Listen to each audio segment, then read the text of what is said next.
Bien, mesdames, messieurs, bienvenue ce soir à l'Hôtel de Ville pour cette soirée d'hommage en l'honneur des Parisiennes et Parisiens justes parmi les nations. Elle vous accueille ce soir dans les salons de l'Hôtel de Ville. J'invite maintenant Madame Anne Hidalgo, maire de Paris, à rejoindre la tribune.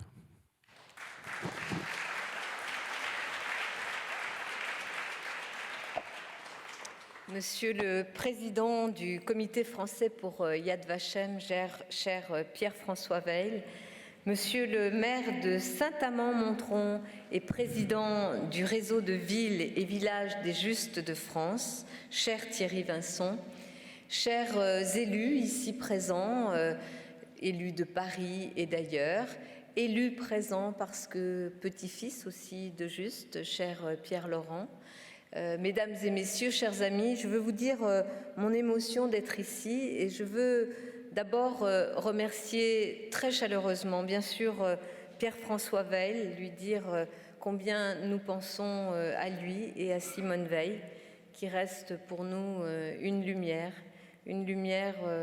qui nous a permis de travailler, de construire aussi tout ce travail de mémoire et dans le respect du rôle des témoins, ce que nous ne sommes pas, mais dans la façon maintenant qui est la nôtre de porter aussi cette mémoire et de faire en sorte que dans une ville comme la nôtre, à Paris, tout cela fasse partie de notre quotidien.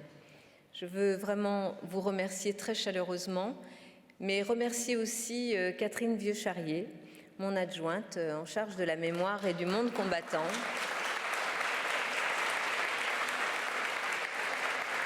Parce que Catherine, depuis longtemps, portait ce projet, faire en sorte que Paris rejoigne ce réseau des villes et des villages des Justes de France. C'est un projet très fédérateur et un projet qui n'était pas simple à porter, mais avec l'obstination qu'on lui connaît, avec son sourire et son énergie, nous sommes ensemble ce soir pour faire que Paris intègre ce réseau. Ça a du sens, beaucoup de sens.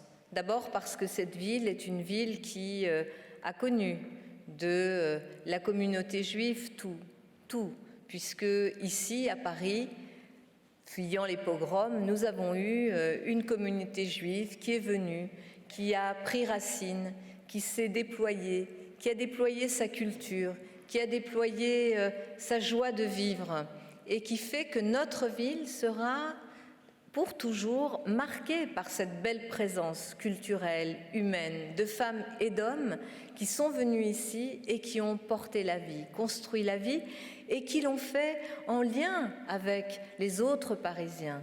Et pour moi, cette histoire de Paris est une histoire magnifique. Je le disais cette semaine dans cette même salle où nous commémorions les 20 ans de la mort d'Isaac Rabin.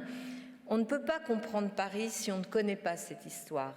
Et l'attachement entre Paris et cette communauté qui fait partie de notre communauté républicaine, de notre communauté nationale et municipale, cette communauté a une part toute particulière aussi dans le drame et dans la façon dont la Shoah, la déportation, a frappé cette ville avec la complicité des autorités.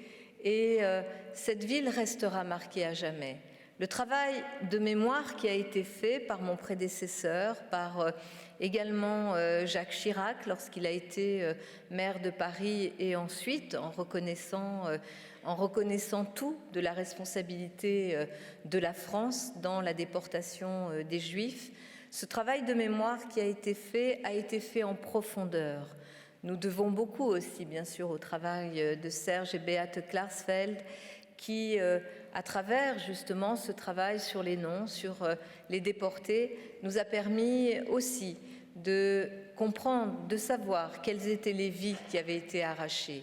Et pour les enfants de cette ville qui ont été arrachés à la vie, à leurs parents, qui sont morts dans la déportation, nous avons fait ce travail de mémoire avec les écoliers, les petits Parisiens d'aujourd'hui, pour que jamais non plus ils ne soient oubliés, qu'on sache, et on le sait, puisque dans chacune des écoles de Paris où ces enfants ont été scolarisés, leur nom est gravé à jamais.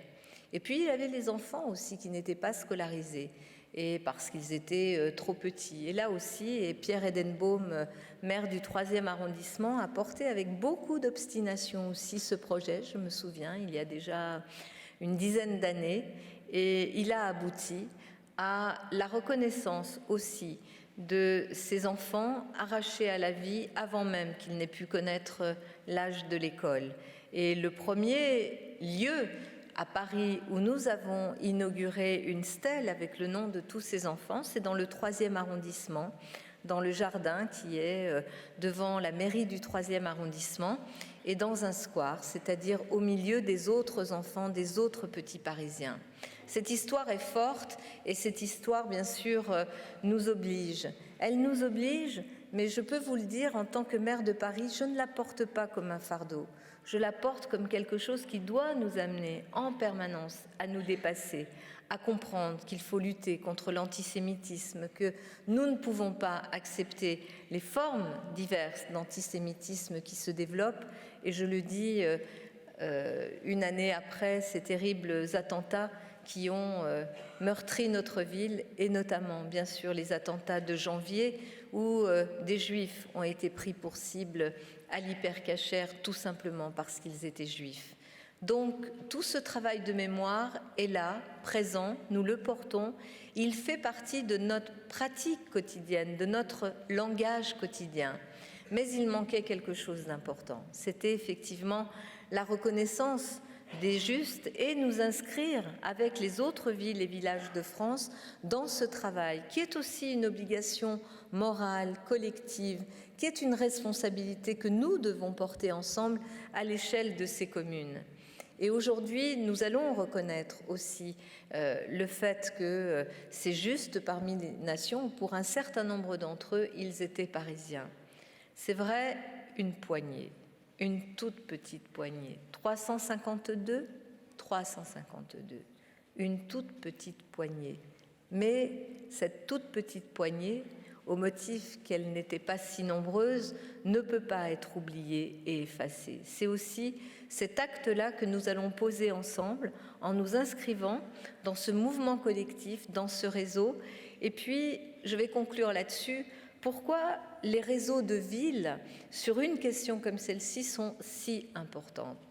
Parce que, en fait, dans les villes, d'abord, il y a des élus qui sont au contact des populations, des réalités, et quelles que soient nos couleurs politiques, je crois que les maires, nous partageons ce goût de la rencontre et de la discussion avec nos habitants. C'est vrai dans une toute petite commune, c'est vrai à l'échelle d'une grande ville comme Paris. Et puis les villes, nous portons aussi dans le dialogue avec les générations nouvelles, ces jeunes, ces enfants, à travers les écoles, nous pouvons engager beaucoup de programmes pour faire en sorte que cette mémoire collective, dans ce qu'elle a de pire et en même temps dans ce qu'elle décèle de meilleur sur celles et ceux qui ont choisi de s'opposer, de braver pour eux-mêmes la mort en protégeant les Juifs, eh bien, dans les villes, nous pouvons porter aussi avec les enfants ces messages-là, dans des programmes très concrets. Ce que nous faisons aussi, nous, villes de Paris, qui faisons partie de cette toute petite poignée de villes, nous sommes 5 à être villes compagnons de la libération.